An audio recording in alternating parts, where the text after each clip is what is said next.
하나님의 말씀 보시겠습니다. 하나님의 말씀은 마가복음 16장 1절에서 20절 말씀입니다. 마가복음 16장 1절에서 20절 말씀입니다. 제가 하나님의 말씀을 봉독합니다. 안식일이 지남에 막달라 마리아와 야고보의 어머니 마리아와 또 살로메가 가서 예수께 바르기 위하여 향품을 사다 두었다가 안식 후 첫날 매우 일찍이 해 돋을 때에 그 무덤으로 가며 서로 말하되 누가 우리를 위하여 무덤 문에서 돌을 굴려 주리오 하더니 눈을 들어본즉 벌써 돌이 굴려져 있는데 그 돌이 심히 크더라. 무덤에 들어가서 흰 옷을 입은 한 청년이 우편에 앉은 것을 보고 놀라매 청년이 이르되 놀라지 말라. 너희가 십자가에 못 박히신 나사렛 예수를 찾는구나. 그가 살아나셨고 여기 계시지 아니하니라. 보라, 그를 두었던 곳이니라. 가서 그의 제자들과 베드로에게 이르기를 예수께서 너희보다 먼저 갈릴리로 가시나니 전에 너희에게 말씀하신 대로 너희가 거기서 배우리라 하라 하는지라. 여자들이 몹시 놀라 떨며 나와 무덤에서 도망하고 무서워하여 아무에게 아무 말도 하지 못하더라. 예수께서 안식 후 첫날 이른 아침에 살아나신 후 전에 7 귀신을 쫓아내어 주신 막달라 마리아에게 먼저 보이시니 마리아가 가서 예수와 함께하던 사람들이 슬퍼하며 울고 있는 중에 이 일을 알림해 그들은 예수께서 살아나셨다는 것과 마리아에게 보이셨다는 것을 듣고도 믿지 아니하니라. 그 후에 그들 중 2 사람이 걸어서 시골로 갈 때에 예수께서 다른 모양으로 그들에게 나타나시니 2 사람이 가서 남은 제자들에게 일렀으되 역시 믿지 아니하니라. 그 후에 11 제자가 음식을 먹을 때에 예수께서 그들에게 나타나사 그들의 믿음 없는 것과 마음이 완악한 것을 꾸짖으시니 이는 자기가 살아난 것을 본 자들의 말을 믿지 아니함일러라. 또 이르시되 너희는 온 천하에 다니며 만민에게 복음을 전파하라. 믿고 세례를 받는 사람은 구원을 얻을 것이요 믿지 않는 사람은 정죄를 받으리라. 믿는 자들에게는 이런 표적이 따르리니 곧 그들이 내 이름으로 귀신을 쫓아내며 새 방언을 말하며 뱀을 집어 올리며 무슨 독을 마실지라도 해를 받지 아니하며 병든 사람에게 손을 얹은즉 나으니라 하시더라. 주 예수께서 말씀을 마치신 후에 하늘로 올려지사 하나님 우편에 앉으시니라. 제자들이 나가 두루 전파할세 주께서 함께 역사하사 그 따르는 표적으로 말씀을 확실히 증언하시니라. 아멘. 다시 사신 예수님을 믿는 주의 자녀들에게 하나님 보좌 우편에 계신 주님께서 주시는 은혜와 평강이 넘치기를 축원합니다. 우리는 고난 주간을 보내며 특별 새벽 기도의 기간 동안 마가복음의 말씀을 가지고 주님의 고난을 묵상하였습니다. 오늘은 본문의 말씀을 가지고 부활주일의 은혜를 나누기를 원합니다. 예수님께서는 불법적인 공회의 신문 속에서도 죄가 없으신 분임이 드러났음에도 유대 종교 지도자들과 로마 군인들은 행악자 바라바를 풀어주면서까지 메시아이신 예수님을 십자가에 못 박았습니다.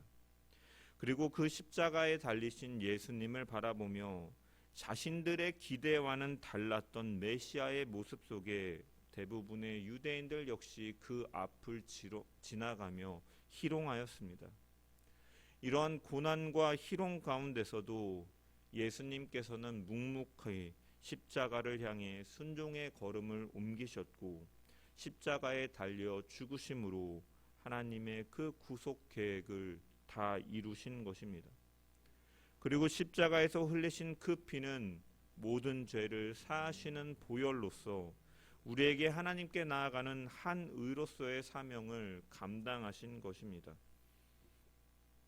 예수님께서 십자가에 달려 죽으신 후 하나님 나라를 기다리고 있던 아리마대 사람 요셉은 이제 빌라도를 찾아가 예수님의 시신을 인수받아 안치하겠다고 요청하였습니다. 빌라도는 이 아리마대 요셉의 요청을 굉장히 당돌하게 여겼습니다. 왜냐하면 예수는 죄가 없는 분임을 빌라도 역시도 알고 있었지만 유대 종교 지도자들에게 시기로 인하여 죽은 것을 알고 있었는데 그의 시신을 인수하여 장사하겠다고 하니 놀랐던 것이죠. 그러면서 또한 한편으로는 그가 벌써 예수님이 죽었는가 의아해하기도 하였습니다. 그래서 15장 44절을 보면 빌라도는 예수님께서 벌써 죽었을까 의아하게 생각해서 백부장을 통해 그의 생명이 정말로 끊어졌는가를 확인하였습니다. 왜냐? 일반적인 십자가에 못 박힌 죄수는 극심한 통증과 목마름, 굶주림, 그리고 곤충들이나 짐승들에게 시달리다가 며칠 후에 철이 서서하게 숨을 죽는 경우들이 많았기 때문이죠. 그래서 그가 벌써 죽었는가 확인해 보게 하기 위해서 백부장을 통해서 확인해 보신 것이죠. 예수님께서 죽으신 것은 이 6시간 만에 이 제9시에 죽으신 것은 어떻게 보면 하나님께서 그 6월절에 그 어린 양의 그 피로 그 이스라엘 백성들을 출애굽에 해방시키신 것과 같이 그 일들을 이루기 위해 어떻게 보면 예수님께서 이렇게 빠르게 죽으신 것 역시도 하나님의 섭리 가운데 있었던 것이죠. 백부장은 예수님의 그 생명이 호흡이 있는가 없는가를 확인해 보며 예수님께서 생명이 끊어졌음을 빌라도에게 보고하였고 빌라도는 백부장을 통해 예수님의 죽음을 확인하였습니다. 그래서 이제 빌라도는 이 아리마대 사람 요셉에게 예수님의 시신을 넘겨준 것입니다. 사형권뿐만이 아니라 사형수의 시체도 로마 정부의 권한 아래 있었기 때문에 죽음이 확인되어만 시체를 식구나 지인에게 인도할 수 있었습니다. 그래서 예수님께서 아리마대 사람 요셉에게 이 시신이 넘겨졌다라는 것은 그가 확실히 죽었음을 로마 정부로부터 공표를 받은 사실임을 의미하는 것이죠. 아리마대 사람 요셉은 이제 세마포, 즉 죽은 사람에게 입히는 베옷으로 예수님을 쌉니다. 그리고 요한복음 19장에 보면 이 니고데모는 모략과 침향을 섞은 것을 100근쯤 가져와서 예수님을 감싼 그 천 안에 넣고 그 예수님의 시신을 무덤 안에 놓았습니다. 이 무덤은 당시의 문화로 생각해 보건대 사람이 들어갈 수 있을 정도의 넓은 공간을 가리키고 아마 예루살렘 근처는 이제 석회암 지대이기 때문에 그곳 중에 하나를 굴로 파서 자신의 어떻게 보면 죽음을 예비하기 위해서 부자들이 준비해 놓은 한 장소였을 것이죠. 그래서 그러한 장소 가운데 예수님의 시신을 눕혀두고 바위를 깎아 그 무덤을 가리는 용도로 그 입구를 가려놓은 것입니다. 유대 종교 지도자들도 이 예수님께서 장사되는 것을 확인했습니다. 그래서 마태복음 27장 62절에서 67절의 말씀을 보면 그 이튿날은 준비일 다음 날이라 대제사장들과 바리새인들이 함께 빌라도에게 모여 이르되 주여 저 속이던 자가 살아있을 때에 말하되 내가 사흘 후에 다시 살아나리라 한 것을 우리가 기억하노니 그러므로 명령하여 그 무덤을 사흘까지 굳게 지키게 하소서. 그의 제자들이 와서 시체를 도둑질하여 가고 백성에게 말하되 그가 죽은 자 가운데서 살아났다 하면 후의 속임이 전보다 더 클까 하나이다 하니 빌라도가 이르되 너희에게 경비병이 있으니 가서 힘대로 굳게 지키라 하거늘 그들이 경비병과 함께 가서 돌을 임봉하고 무덤을 굳게 지키니라 라고 기록되어 있습니다. 즉 그들은 가룟 유다를 통해 들었던지 예수님께서 이 제자들에게 생전에 다시 살아나실 것을 말씀하신 그 내용들을 알고 있음을 통해서 무덤을 지키는 군사들을 배치시키고 예수님의 시신을 훔쳐가지 못하도록, 혹여나 제자들이 그 시신을 훔쳐간 이후에 죽은 자 가운데서 살아났다 부활했다라고 주장하지 못하도록 무덤을 봉쇄하는 일을 가졌던 것입니다. 백부장의 확인, 아리마대 요셉과 니고데모의 예수님의 그 시신을 장사한 것, 유대 지도자들의 이러한 사후 조치와 같은 모든 것들은 예수님께서 확실히 육체의 생명이 끊어지셨음을 사실을 확증해주는 사실이라고 할 수 있는 것입니다. 그런데 이 예수님의 그 생애가 십자가에서의 죽음으로 끝이 났다면 기독교의 신앙은 필요 없었을 것이고 기독교는 고난의 종교에 불과했을 것입니다. 예수님의 죽음이 여기서 멈췄다면 그는 자신의 죄 때문에 죽은 것이고 예외 없이 모든 사람이 죽는 그 죽음을 경험했다라는 것은 한 사람의 인간으로서 겪는 그 죽음에 불과했을 것입니다. 하지만 그분은 인간의 몸을 입고 이 땅에 오셨지만 그는 하나님이시며 또 죄가 없으신 분이시기 때문에 그의 죽음은 거기서 끝나는 죽음이 아니요 부활로 이어지는 것입니다. 주님께서 부활하셨다라는 것은 그분의 죄 없음을 드러낸 것이고 그분의 죄 없음을 하나님께서 인정하는 것이며 그분 안에 있을 때 우리의 영원한 생명이 보장받는다라는 그 하나님의 하늘로서의 확증이 확실히 나타나는 것이죠. 그래서 바울은 고린도전서 15장 14절에 보면 그리스도께서 만일 다시 살아나지 못하셨으면 우리가 전파하는 것도 헛것이요 또 너희 믿음도 헛것이라 라고 말하고 있는 것이죠. 주님이 죽으심에서 멈췄다면 기독교는 헛된 종교일 것이다 라고 말하는 것입니다. 하지만 예수님께서는 죽은 자 가운데서 부활하셨고 성경은 이에 대해서 분명히 여러 증인들을 통해 증언하고 있는 것이죠. 이것은 기독교가 부활의 종교임을, 생명의 종교임을 분명하게 보여주고 있는 것입니다.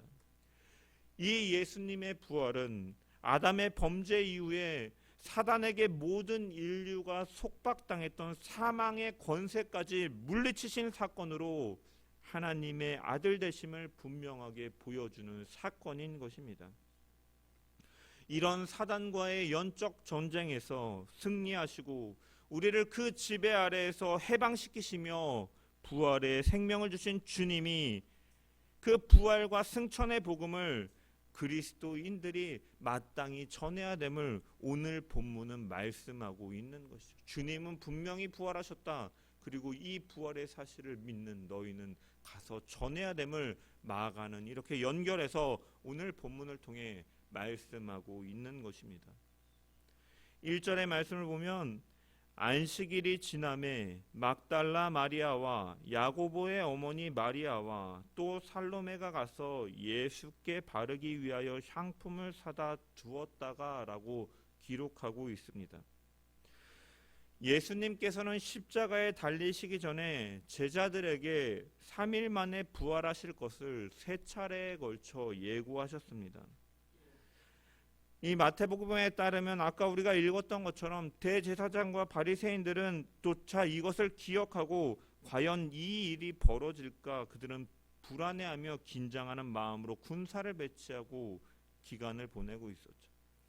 그리고 드디어 예수님께서 장사된 때로부터 3일이 된 날, 안식일이 지난 날을 마가는 언급함을 통해 안식일이 지남에 라는 통해서 그 부활이 정말로 일어날 것인가에 대한 관심을 독자들에게 고조시키고 있는 것입니다. 이때 세 여인들이 등장하는데 이들은 막달라 마리아와 야고보의 어머니 마리아와 살로메라고 마가는 언급하고 있습니다. 이들은 갈릴리로부터 예수님의 고난과 죽음의 현장까지 따라온 여인들이었습니다. 그녀들은 예수님의 직전 제자가 아니었기 때문에 아마 예수님으로부터 직접적으로 부활에 대해 전해 듣지 못한 자들이었을 가능성이 큽니다. 그래서 그들이 나아가면서도 3절에 보면 누가 우리를 무덤 문에서 돌을 굴려주리오 하며 예수님의 부활의 사실을 알지 못하는 가운데 그들이 나아갔음을 알 수가 있죠. 하지만 중요한 것은 이들이 그 놀라운 부활의 역사적인 그 새벽에 등장하는 그 모습을 통해서 얼마나 그들이 예수님을 사랑했는가, 예수님을 향한 헌신을 갖고 있는가를 알 수가 있습니다. 이와 대조적으로 이 예수님의 제자들은 예수님을 통해서 부활에 대한 그 예고를, 십자가의 순환과 부활에 대한 예고를 3번에 걸쳐 들었음에도 불구하고 그들은 무지했고 무관심했고 그 불신했기 때문에 그 자리에 없었던 것이죠. 그래서 나중에 제자들이 이것을 알고 깨닫고 믿기까지 14절에 보면 그 후에 11제자가 음식을 먹을 때에 예수께서 그들에게 나타나사 그들의 믿음 없는 것과 마음이 완악한 것을 꾸짖으시니 이는 자기가 살아난 것을 본 자들의 말을 믿지 아니함일러라 라고 기록되어 예수님으로부터 심한 책망을 받았음을 보게 되는 것입니다. 예수님의 말씀을 통해 그 사실을 예고받았음에도 무관심했던 제자들과 진정으로 예수님을 사랑했기 때문에 예수님의 부활의 소식을 먼저 목도할 수 있었고 부활의 증인으로 첫 메시지를 전할 수 있었던 이 여인들은 분명한 대조를 이루는 것입니다. 하나님께서는 독생자 예수 그리스도의 그 십자가 죽으심과 부활의 첫 열매가 되시는 놀라운 소식을 전하는 일을 위해서 하나님께서는 사람을 사용하셔서 그 일들을 드러내시는데 누구를 통하여 바로 그 일들을 나타내시느냐? 바로 예수님을 사랑하는 자들을 사용하셔서 그 일들을 나타내시는 분임을 우리는 알 수가 있는 것이죠. 그 당시의 시대적으로 여성들의 지위는 굉장히 낮았던 시대입니다. 법정에서 여자들이 아무리 증언할지라도 그 증언은 법정적인 증거로서 효력이 없고 여자들은 증인으로도 채택되지 않는 시대적 상황입니다. 당시에 이런 억압받던 여성들의 처지에서 보면 부활의 주님이 이 마리아, 막달라 마리아와 이 야고보의 어머니 마리아와 이 살로메에게 나타나신 것은 놀라운 일인 것이죠.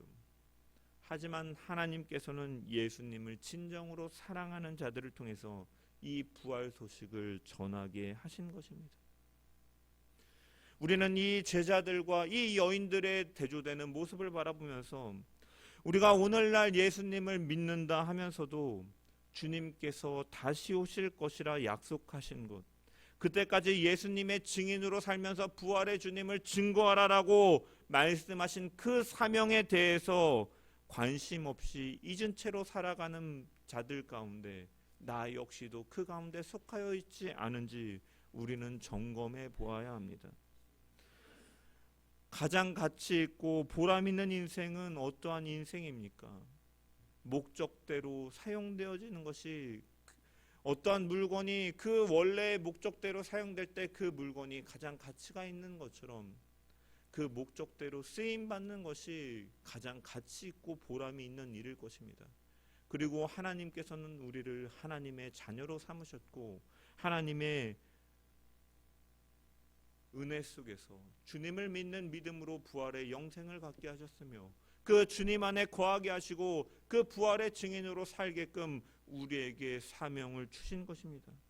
나를 통해서 예수님께서 메시아라는 사실이 전해짐을 통하여 죽어가던 사람이 살아난다면, 그 축복의 통로로 사용된다면 우리가 얼마나 보람이 있고 가치가 있는 인생이겠습니까? 아유, 나는 할 수 없어요. 내가 보잘것없는데 어떻게 전하겠습니까? 여러분, 하지만 예수님은 학벌이나 능력이나 그 사회적 지위를 보시고 그들을 사용하신 것이 아님을 오늘 말씀을 통해 분명히 볼 수가 있는 것이죠. 예수님께서 사용하는 자는 바로 예수님을 진정으로 사랑하는 자, 그분 앞에 헌신하는 자들을, 그 중심을 드리는 자들을 사용하시는 것을 우리는 분명히 발견할 수 있는 것입니다. 여기 나오는 야고보의 어머니 막달라 마리아, 그리고 야고보의 어머니는 작은 야고보를 가리킵니다. 알페오의 아들 되는 야고보. 베드로와 안드레, 야고보, 요한, 큰 야고보는 연장자, 그래서 큰 야고보라 부르고, 이 작은 야고보는 알페오의 아들 되는 야고보를 가리키며 그 야고보와 요새의 어머니를 가리키는 것입니다. 그리고 살로메는 이제 큰 야고보와 요한의 이 어머니이죠. 이 여인들에 대해서 이 마태복음은 이제 막달라 마리아와 다른 마리아가 무덤을 보려고 왔다라고 하면서 막달라 마리아를 좀 더 중점적으로 다루고 있습니다. 그렇다면 이 마태가 중점적으로 좀 더 다루고 있는 이 막달라 마리아, 그리고 마가도 보면 이 9절에 보면 막달라 마리아에 대해서 다시 한번 언급을 통해서 이 막달라 마리아가 굉장히 이 일에 사용되어지고 열심히 했던 것을 알 수가 있는데, 그렇다면 이 막달라 마리아는 어떠한 여인인가? 이 막달라 마리아와 예수님의 첫 만남을 이제 누가복음에서 다루고 있는데, 이 누가복음 8장 2절의 말씀을 보면 이 마리아가 귀신 들렸다가 예수님께로부터 고침을 받은 여인이었다라는 것을 우리는 알 수가 있습니다. 또한 마리아는 예수님의 사역에 재정적으로 도움을 드리기도 했고, 예수님께서 십자가를 향하여 골고다를 향하여 가실 때 그 울고 있던 무리들 가운데 한 명이기도 하였던 것이죠. 오늘 본문 7절 9절을 보면은 그녀가 이제 7 귀신에 사로잡혀 있었음을 보게 되는 것이죠. 여기 7 귀신에 사로잡혔다라는 것은 정말로 7개의 귀신이 각기 다른 인격이 막 그를 지배했다라는 것이 아니라 7은 완전수를 가리키는 것으로 그녀를 사로잡고 있던 악한 영에게 완전히 사로잡혀 있는 상태를 가리키는 말이에요. 하나를 쫓아내고 둘을 쫓아내고 셋을 쫓아내고 이런 개수의 의미가 아니라 완전하게 그 악한 영의 지배 아래 있던 자였다라는 것이죠. 귀신 들린 자를 여러분들도 이제 예전에는 경험해 보셨을지 모르겠지만 자신의 의지와 상관없이 발작을 일으키고 기이한 행동을 하는 사람들을 가리키는 것이죠. 오늘날의 정신병과는 또 다른 개념입니다. 이로 인해서 다른 사람들로부터 멸시 천대를 받았을 것입니다. 그런데 그런 그녀가 예수님을 만나고 예수님께서는 그녀에게 있던 그 귀신을 완전히 내어 쫓아주심으로 그녀는 다른 사람들과 마찬가지로 이제는 악한 영의 그 지배에서 자유함을 얻어 그 행복한 삶, 기쁨이 넘치는 삶을 살게 된 것이죠. 주님을 만나고 회복이 되므로 그는 너무나 감사했을 것입니다. 스스로도 너무나 괴로웠고 그 주변이 자신을 얼마나 멸시하고 천대하고 박해를 받으며 살았겠습니까? 그런데 주님을 만남으로 인해 그가 회복되었고 그 일상에서 누리는 기쁨은 그에게 있어 너무나 생명을 얻은 것과 같은 기쁨이었을 것입니다. 감옥에서 오랜 시간 갇혀 있다가 해방되어 자유롭게 나온 감정과 같은 감정이었을 것이죠. 그녀는 그 은혜를 알고 그 은혜를 기억하기에 새벽에 주께로 갔고 하나님께서는 그의 헌신과 사랑을 사용하셔서 부활의 증인으로 삼아 주신 것입니다. 누가복음 7장에 보면 이 막달라 마리아를 언급하기 전에 예수님께서 이제 바리새인 시몬의 사람의 집에 방문하신 이야기가 기록되어 있습니다. 이 시몬은 예수님을 자기 집으로 초대했습니다. 예수님은 그 집에 들어가 앉으셨을 때 한 여인이 와서 눈물로 예수님의 발을 씻습니다. 자신의 머리털로 주님의 발을 닦으며 향유를 그 위에 부었다라고 말하고 아마 이 여인이 이 막달라 마리아와 동일 인물이 아니었을까라고 생각을 성경학자들은 그렇게 주장하는 학자들도 있습니다. 이것을 보고 있던 바리새인 시몬은 이렇게 생각했습니다. 예수님께서 이 여인이 누구인지 알았다면 저렇게 하도록 허용하지 않으셨을 것이다. 그때 예수님께서는 그의 마음의 심중에 그 마음을 아시고 그에게 말씀하십니다. 시몬아, 어떤 사람에게 빚을 진 사람이 두 사람이 있는데 한 사람은 50데나리온 또 한 사람은 500데나리온의 빚을 졌다. 둘 다 갚은 능력이 없어 주인이 은혜를 베풀어 가지고 그 두 사람 모두 빚을 탕감해 주었다면 누가 더 그 주인을 사랑하겠느냐라고 물으셨죠. 그러자 시몬이 대답합니다. 더 많이 빚을 탕감받은 자가 더 주인을 사랑했을 것입니다. 그러니까 주님이 그렇게 말씀하십니다. 바로 이 여인이 그러하기 때문에 나에게 이렇게 하는 것이다. 이 여인이 나를 사랑하는 이유가 자신이 죄인됨을 너무나 깨닫고 알기 때문에 그 하나님께로부터 받은 은혜가 너무 큰지를 알기 때문에 이렇게 하는 것이다. 너는 나에게 내가 집에 왔을 때 나에게 발을 씻을 물도 주지 않았고 입을 맞추면서 환영하지도 않았고 내 머리에 부을 감람류도 주지 않았지만, 이 유대인 사회에서 기본적으로 손님이 올 때 이 대응해야 될 그러한 것들을 예의를 하지도 않았지만, 여인은 내가 들어왔을 때 눈물로 나의 발을 씻었고 여인의 상징인 머리카락으로 내 발을 닦았고 내 발에 향유를 부었다. 극진하게 나를 대접했다라고 말하고 있는 것입니다. 왜 그렇게 했느냐? 바로 이 여인에게는 그 은혜가 너무나 크기 때문이다라는 것이죠. 주님께서는 많은 은혜를 받은 사실을 기억하고 깨닫는 자가 주님을 더 사랑할 수 있다라고 말씀하고 계신 것입니다. 우리는 주님을 진정으로 어떻게 생각하고 어떻게 믿고 계십니까? 내가 정말로 하나님의 진노를 입은 죄인임으로 기억하고 인식하고 있습니까? 그런 원수된 자로 인해서 영원한 사망 형벌에 처할 수밖에 없는 존재였음을 여러분 정말로 믿으시냐라는 것입니다. 그리고 그런 원수된 자를 위하여 하늘의 모든 만물을 창조하시고 가장 영광되신 그분께서 이 땅에 비천한 자들과 같은 모습으로 오셨고 모든 고난과 불법의 사람들로부터 희롱 속에서도 십자가를 지시고 죽으신 것은 바로 나를 사랑하셨기 때문임을, 그 은혜를 여러분들이 진정으로 믿으시느냐 이 말인 것입니다.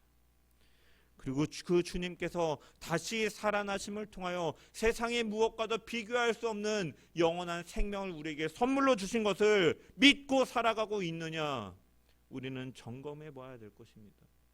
그리고 정말로 그렇게 믿는다면 그분은 우리의 소망 되시고 우리를 복음의 증인으로 살게 하시는 줄 믿습니다. 우리는 이러한 부활 생명에 동참한 자입니다. 우리의 삶의 모든 어둠들을 물리치고 영원한 생명을 바라보게 하시는 주님께서는 오늘도 보좌 우편에서 우리를 향해 충보하시며 우리와 함께 하시는 분이십니다. 주요 예배의 말씀을 통해서 우리가 골로새서의 말씀을 통해 들은 것과 같이 주님의 그리스도의 남은 고난은 바로 교회, 이 땅에 그 완성될 그날까지 신앙을 지키며 이 땅 가운데 환난과 핍박 속에서 살아가는 성도들과 함께 하시며 받으시는 고난을 의미하는 것이고, 나 역시 그리스도의 남은 고난을 내 육체 가운데 채운다라는 것은 그 주님이 나와 함께 하심을 믿고 나 역시도 신앙으로 그 길을 걸어가겠다라는 믿음의 고백인 것이죠. 세상의 무엇과도 비교할 수 없는 가장 큰 선물을 받은 우리가 이제는 시리와 절망과 허무에 사로잡혀 있는 것이 아니라 슬픔이 변하여 기쁨이 되고 제 대신 화관을, 근심 대신 찬송을 주신 주님을 찬양하는 자로서 그 주님을 증거하는 자로서 살아가는 모든 자들 되기를 주님의 이름으로 간절히 축원합니다. 2절에 보면 이 여인들이 나아간 때를 마가는 안식 후 첫날 매우 일찍이 해 돋을 때에 나아갔다라고 마가는 기록하고 있습니다. 마태는 미명이라고 표현했고 누가는 새벽에라고 했으며 요한은 아직 어두운 때에라고 표현했습니다. 이에 비해서 마가는 일찍이 해 돋을 때라고 독특하게 표현하는 것이죠. 이것은 단순히 이 방문한 시간만을 가리키는 것이 아니라 신학적인 의미를 담고 있는 표현입니다. 마가는 사단의 세력에 지배받아 치를 것 같은 영적 어둠 가운데 살아온 인간을 향해서 구원의 여명이 통터오는 그 부활의 아침이 밝아오고 있음을 보여주는 것이죠. 아직 어두울 때 해가 돋음을 통해서 그 모든 어두움들이 물러가고 밝아지는 것처럼 죄로부터 그 부활의 천열매가 되신 주님을 통해 그 영원한 생명의 소망이 우리 가운데 주어졌다는 그 의미 속에서 마태는 해 돋을 때라는 표현을 통해 사용하고 있는 것이죠. 이러한 사실은 본문에서 사용된 표현을 원어적으로 볼 때 더욱 상징성을 확인할 수가 있습니다. 여기 해라고 번역된 이 헬리우의 원형 헬리우스라는 단어는 1차적으로 태양이라는 의미를 가지고 있지만 이 단어는 또한 우월성, 영원성이라는 그 의미를 가지고 있는 단어입니다. 그래서 그리스도를 의미하기도 하는 단어예요. 그래서 말라기 선지자는 4장 2절에 보면 내 이름을 경외하는 너희에게는 의로운 해가 떠올라 치료하는 광선을 발하리라라고 말씀하신 것이죠.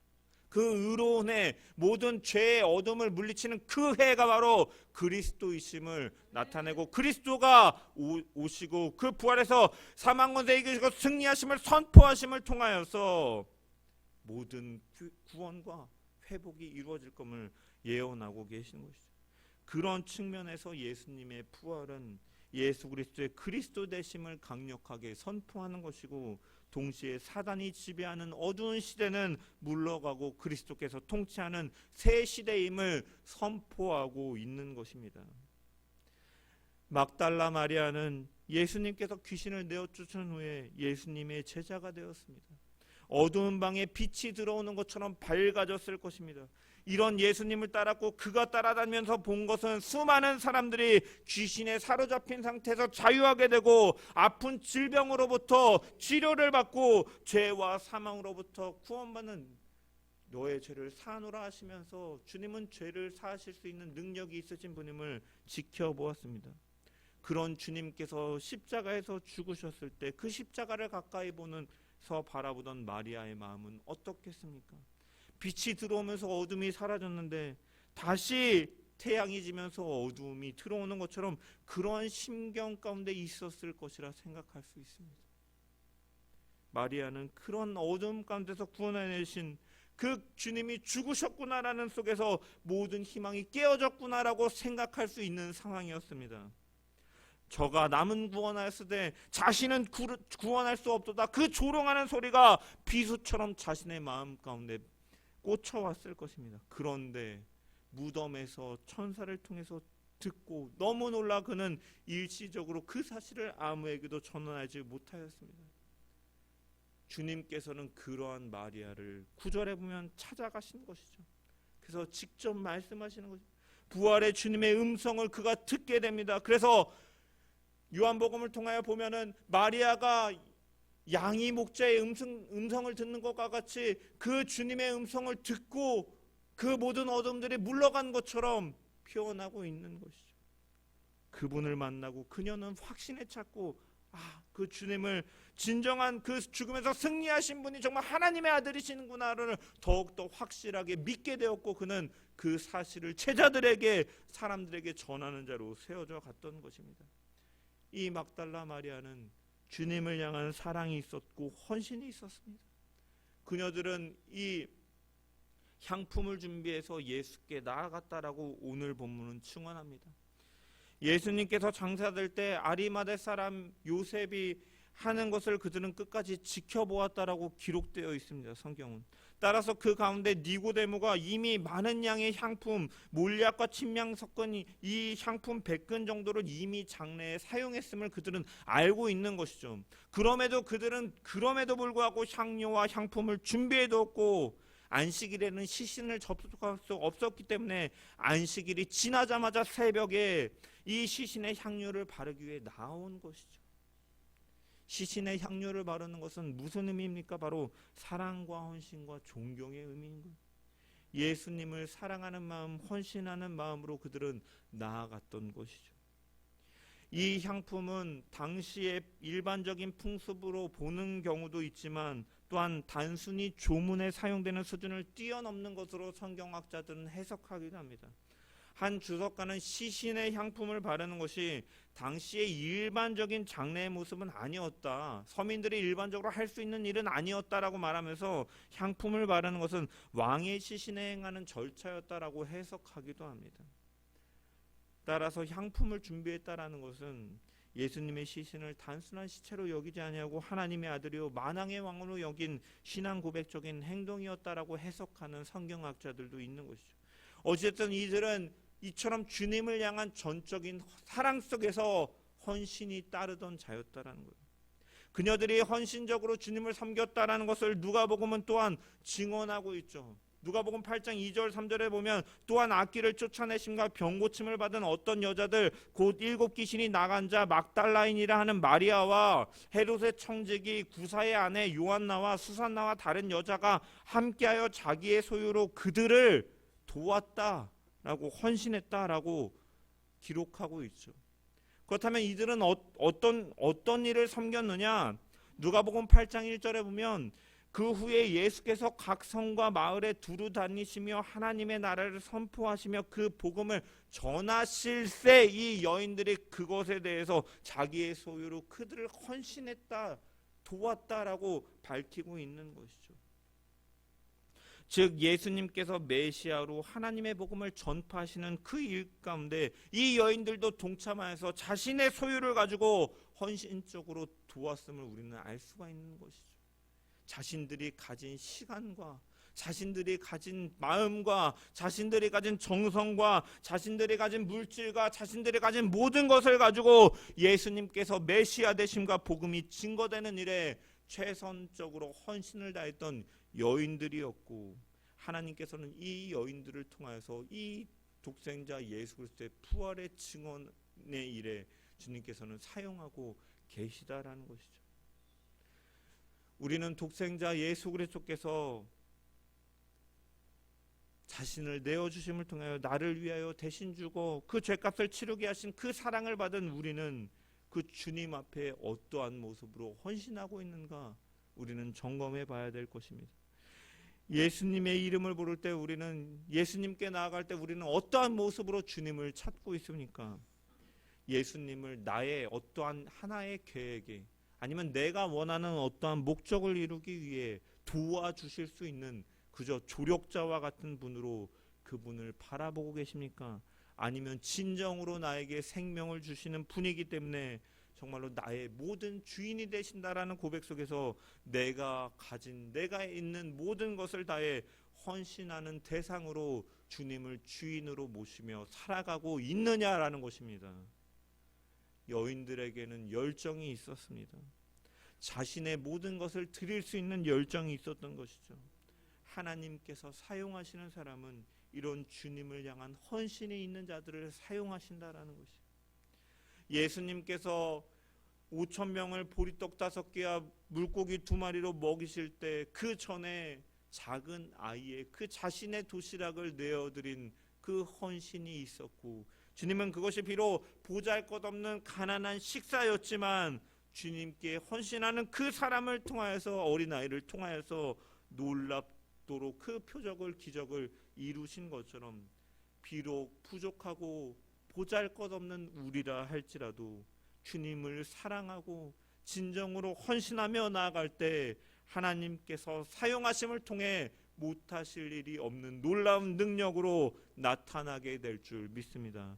그러한 축복의 통로로 사용되는 우리 모든 자들 되기를 주님의 이름으로 간절히 축원합니다. 부활의 주님이 찾아오셨다라는 것은 어두움이 임한 것과 같은 좌절과 절망의 상황을 해가 뜨는 것과 같은 기쁨의 상황으로 바꾸시는 것이죠. 소망 없었던 마리아에게 예수님의 음성이 기쁨이 되었던 것처럼 죄로 인하여 죽을 수밖에 없는 우리를 대신해서 주님은 죽으셨고 부활하심으로 사망 권세 이기셨고 부활의 첫 열매가 되어주심으로 우리에게 영원한 생명의 소망이 되신 것입니다. 은혜를 믿음으로 고백하고 그 부활의 기쁨으로 주를 향해 헌신하며 나아가는 우리 모든 자들 되기를 주님의 이름으로 간절히 축원합니다. 예수님께서는 그 부활의 주님이 찾아가셔서 만나시고 부활을 알리시고 깨닫게 하신 후에 제자들에게 서서 말씀하신 것처럼 그 부활의 주님을 믿고 살아가는 우리 가운데 말씀하십니다. 너희는 온 천하에 다니며 만민에게 복음을 전파하라 말씀하고 계신 것이죠.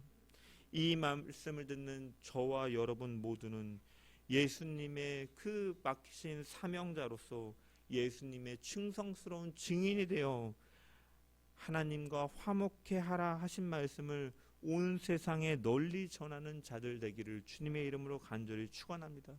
주님을 진정으로 사랑하고 내게 베푸신 은혜를 진정으로 기억하고 고백함 속에서 주님을 더욱 사랑하고 그 주님을 향한 헌신 속에서 삶 속에서 복음의 증인으로 살고 입술로는 복음을 증거하여 하나님과 원수된 자들을 예수께로 인도하는, 그래서 그들이 하나님으로부터 평강을 누리고 하나님과 화목해 하는 주님의 증인으로 살아가는 모든 자들 되기를 주의 이름으로 간절히 축원합니다.